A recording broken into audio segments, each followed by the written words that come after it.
शहर का सबसे खूबसूरत आलीशान घर। कोई भी उसे देखता तो उसकी तारीफ किए बिना रह नहीं पाता।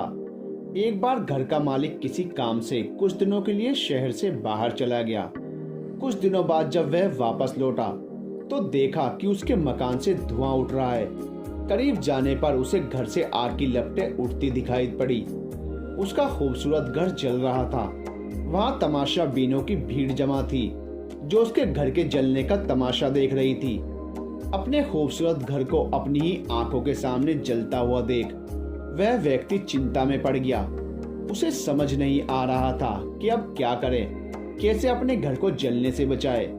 वह लोगों से मदद की गुहार लगाने लगा कि वे किसी भी तरह उसके घर को जलने से बचा लें। उसी समय उसका बड़ा बेटा वहां आया और बोला, पिताजी घबराइए मत, सब ठीक हो जाएगा। इस बात पर कुछ नाराज होते हुए पिता बोले, कैसे ना घबराऊं, मेरा इतना खूबसूरत घर जल रहा है। बेटे ने उत्तर दिया, पिताजी माफ कीजिएगा, एक बात मैं आपको अब तक बता नहीं पाया था। कुछ दिनों पहले मुझे इस घर के लिए एक बहुत बढ़िया खरीदार मिला था। उसने मेरे सामने मकान की कीमत की 3 गुनी रकम का प्रस्ताव रखा। सौदा इतना अच्छा था कि मैं इनकार नहीं कर पाया और मैंने आपको बिना बताए सौदा तय कर लिया। ये सुनकर पिता की जान में जान आई। उन्होंने राहत की सांस ली और आराम से खड़े हो गए, जैसे सब कुछ ठीक हो गया हो। अब वह भी अन्य लोगों की तरह तमाशाबीन बनकर उस घर को जलते हुए देखने लगे। तभी उसका दूसरा बेटा आया और बोला, पिताजी हमारा घर जल रहा है और आप हैं कि बड़े आराम से यहाँ खड़े होकर इसे जलते हुए घर को देख रहे हैं।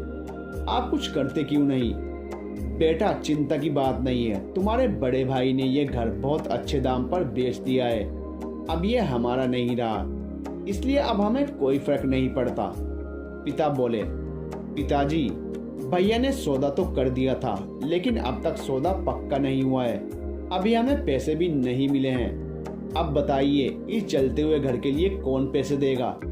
यह सुनकर पिता फिर से चिंतित हो गए और सोचने लगे कि कैसे आग की लपटों पर काबू पाया जाए।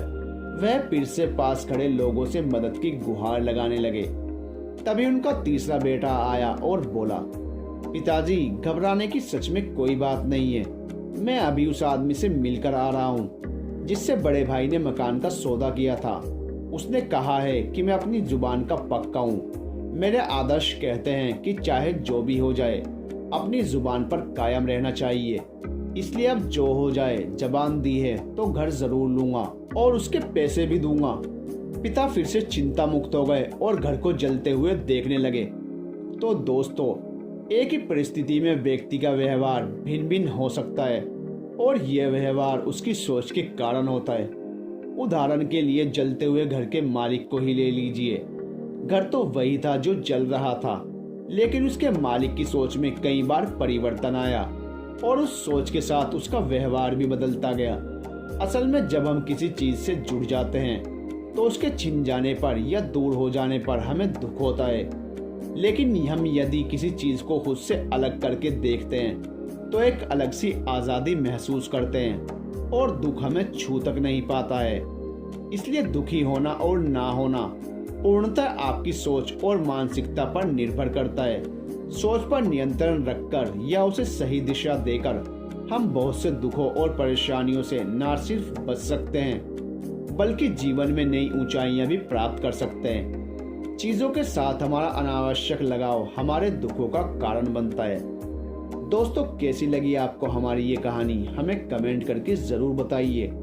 और अगर आपको हमारी वीडियो अच्छी लगती है तो प्लीज हमारे चैनल को सब्सक्राइब कीजिए।